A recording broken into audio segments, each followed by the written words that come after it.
I give the call to the honourable member for Melbourne. Thank you, Madam Speaker. I move that this bill be now read a second time.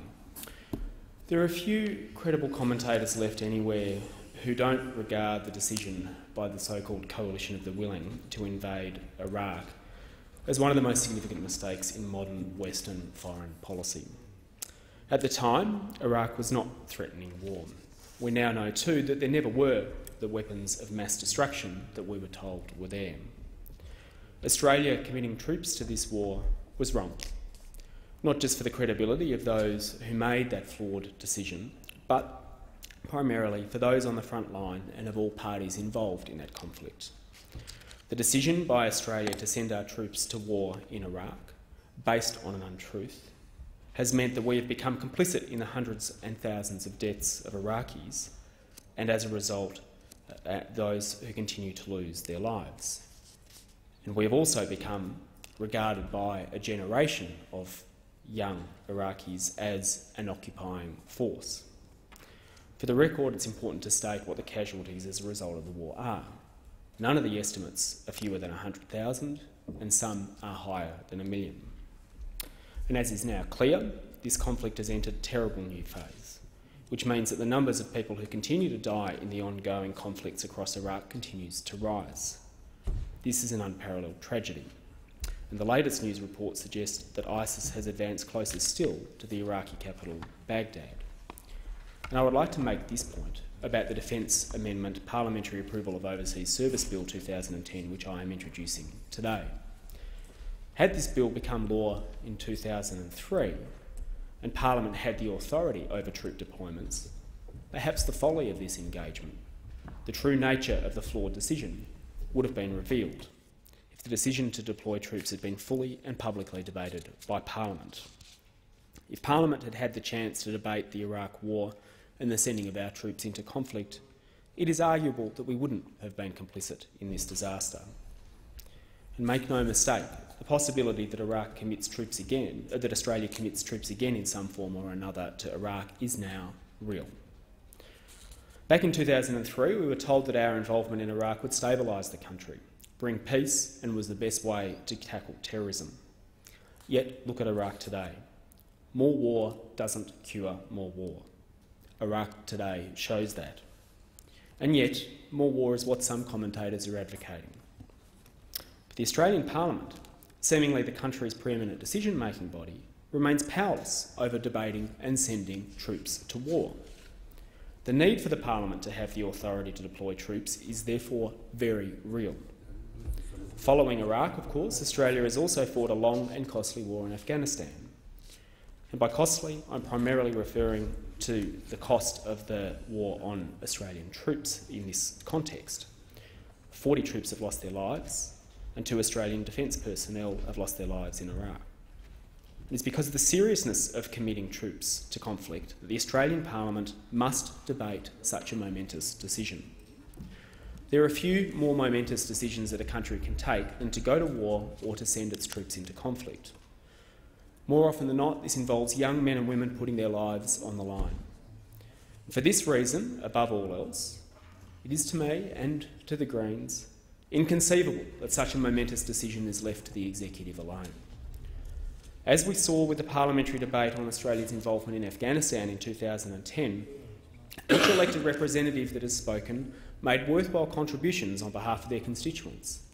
Constituents who, through their representatives in a democracy such as ours, should have a say in any question to deploy troops. That the Defence Act does not currently allow for that level of decision-making, scrutiny and debate on such important questions is, I believe, a failure of democracy. This Defence Amendment Parliamentary Approval of Overseas Service Bill 2010 inserts a new Section 50C into the Defence Act to require that decisions to deploy members of the Defence Force beyond the territorial limits be made not by the executive alone, but rather by Parliament as a whole. This bill was initiated by the former Australian Democrats and supported by the Australian Greens, who took carriage of the bill after 2007. It is the latest iteration of bills introduced into the Senate since 1985 that aim to increase the transparency and accountability of governments by involving parliamentary discussion and scrutiny of the decision to deploy Australian military forces to overseas conflicts. It was reintroduced by my colleague Senator Scott Ludlam in late 2008 and referred to the Senate Standing Committee on Foreign Affairs, Defence and Trade in August 2009. The committee, while neglecting to hold a hearing, nonetheless made a useful critique of the bill without undermining its essential purpose in its report of February 2010. Senator Ludlam's dissenting report into the bill provided the transcript of an informal hearing undertaken subsequent to the majority committee decision not to take evidence directly. And I'm proud to be the latest in a line of parliamentarians to sponsor a bill with this purpose. This bill seeks to address the absence of checks and balances on the power of the executive, which are characteristic of and broadly considered essential to any functioning democracy. Under the Defence Act 1903, the Prime Minister can commit Australian troops to conflict zones without the support of the United Nations, the Australian Parliament or the Australian people. The Prime Minister can exercise this power as part of the government's prerogative powers or through a cabinet decision. The absence of appropriate checks and balances on this decision-making power saw the Australian Prime Minister rapidly deploy troops to an illegal war in Iraq in 2003 without consulting the people's representatives in Parliament. A lesson can and must be learned from this kind of mistake, which is more easily made when a handful of people take closed and secret decisions on behalf of a nation without due consultation or participation. This bill would bring Australia into conformity with principles and practices utilised in other democracies like Denmark, Finland, Germany, Ireland, Slovakia, South Korea, Spain, Sweden, Switzerland and Turkey, where troop deployment is set down in constitutional or legislative provisions. Some form of parliamentary approval or consultation is also routinely undertaken in Austria, the Czech Republic, Italy, Japan, Luxembourg, the Netherlands and Norway. And even our ally, the United States, has a similar provision that subjects the decision to go to war to a broader forum. Section 8 of the US Constitution quite clearly says Congress shall have the power to declare war. Arguments against utilising our democratic structures on the important issue of troop deployment made by governments include that it would be impractical, restrictive and inefficient. Such arguments, though, ignore the fact that parliaments can and do make complex and nuanced decisions, and rapidly where necessary. But, as we have seen, decisions about war and peace made in undue haste that do not enjoy the mandate of the population are not legitimate or acceptable, especially when they involve sending Australia's sons, daughters, fathers and mothers into battle. There are appropriate exemptions made in this bill that do not interfere with a non-warlike overseas service with which Australian troops are engaged, and I refer the House to section 50, capital C, subsection 11.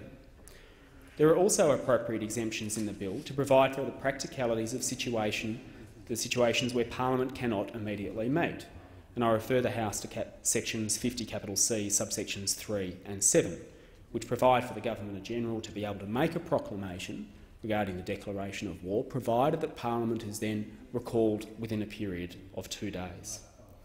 Now, the decision to deploy troops overseas into a war zone is always difficult, always dangerous and always important. Such a decision should always demand debate and scrutiny and should be one that Australian citizens can own and be engaged in. When we look at other states and we look at so-called security sector reform during post-conflict restructuring phases, we require security forces to be retrained and, importantly, decision-making to be restructured to conform to democratic principles. And a core component of regaining public faith in an effective security sector is placing it under democratic control. One standard espoused by the international community is military forces coming under the general rules of parliamentary control, accountability and other procedures seen as important in establishing transparent and legitimate government. And it is time that Australia joined its closest allies and like-minded democratic states by involving the Parliament in the decision to send troops into battle. Only by returning the power to deploy troops overseas to the most representative branch of government, by requiring both houses of Parliament to agree, can sufficient debate and scrutiny exist for a decision to be made democratically, for a decision to be as representative of the will of the Australian people as possible, and I commend the bill to the House.